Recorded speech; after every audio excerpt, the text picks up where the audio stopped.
CMR ఇప్పుడు మరింత వైభవంగా విశాలంగా మన ఉప్పల్లో గ్రాండ్ రీఓపెనింగ్ 28 మార్చ్. ఎన్నికల వేళ ఏపీలో రోజురోజుకో పరిణామం చోటు చేసుకుంది. తాజాగా ఏపీలోని తాడేపల్లిలో ఉన్న సీఎం క్యాంపు కార్యాలయానికి ఓ కంటైనర్ వాహనం రావడం వెళ్లడం తీవ్ర చర్చనీయాంశమైంది. మంగళవారం మధ్యాహ్నం 3:30 గంటల సమయంలో AP16Z0363 నెంబరుతో ఓ డీసీఎం వచ్చింది. ఈ వాహనానికి పోలీస్ స్టిక్కర్ అతికించుంది. సాధారణంగా జెడ్ సిరీస్ ఆర్టీసీ బస్సులకు పి సిరీస్ పోలీస్ వాహనాలకు కేటాయిస్తారు. అయితే ఈ డీసీఎం లోపలికి వెళ్లడం కొద్దిసేపు తర్వాత బయటికి రావడంతో ప్రస్తుతం రాజకీయ దుమారం రేగింది. దీనిపై ప్రతిపక్ష నాయకులు తీవ్ర ఆరోపణలు చేయడంతో సీఎం క్యాంపు ఆఫీసులో ఏం జరుగుతుందోనన్న చర్చ జోరుగా సాగుతుంది.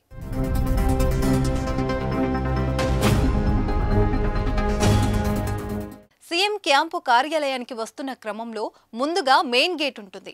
అక్కడ వెహికల్, అందులో ఉన్న వారి వివరాలను నమోదు చేసుకుని వాహనాన్ని లోపలికి అనుమతిస్తారు.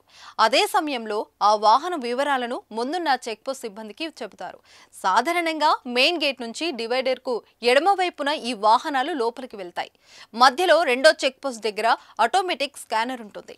ఇక్కడ కూడా భద్రతా సిబ్బంది వాహనం నంబర్తో అందులో వచ్చిన వ్యక్తుల వివరాలను కన్ఫర్మ్ చేసుకుని అనుమతి ఉన్న వాహనాలనైతే ఆ స్కానర్ మీదుగా అధికారులు లోపలికి పంపుతారు. ఇది సాధారణంగా రోజు జరిగే పనే. అయితే ఓ కంటైనర్ మెయిన్ గేట్ దగ్గర ఎడమవైపు రహదారిలో వచ్చిన రెండో చెక్ పోస్టుకు కాస్త ముందుగానే ఎడమవైపు కాకుండా కుడివైపు దారిలో మళ్లించి రాంగ్ రూట్లోనే క్యాంపు కార్యాలయానికి తీసుకెళ్తారు. దీంతో రెండో చెక్ పోస్ట్ దగ్గర ఆ డీసీఎంను స్కాన్ చేయలేదు. ఈ రెండో చెక్ పోస్టు ముందు నుంచి కాకుండా వెనుక వైపు నుంచి ఈ వాహనం నేరుగా సీఎం క్యాంపు ఆఫీస్కి చేరుకుంది. అక్కడ ద్వారం దగ్గర వాహనాన్ని వెనక్కి తిప్పి కంటైనర్ భాగాన్ని లోపలికి వైపు ఉంచారు. సుమారు గంట తర్వాత ఆ వాహనం వచ్చిన దారిలోనే వేగంగా బయటికి వెళ్లిపోయింది. ఈ కంటైనర్ ఎందుకు వచ్చింది? అన్ని వాహనాల ఎడమ వైపు నుంచి కాకుండా ఆపోజిట్ మార్గంలో ఎందుకు వెళ్ళింది?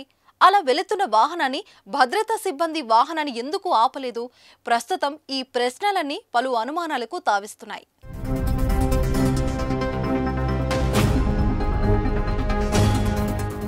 సుమన్ టీవీలో మీ పర్సనల్ అండ్ బిజినెస్ ప్రమోషన్స్ కోసం కింది నెంబర్కి కాంటాక్ట్ చేయండి.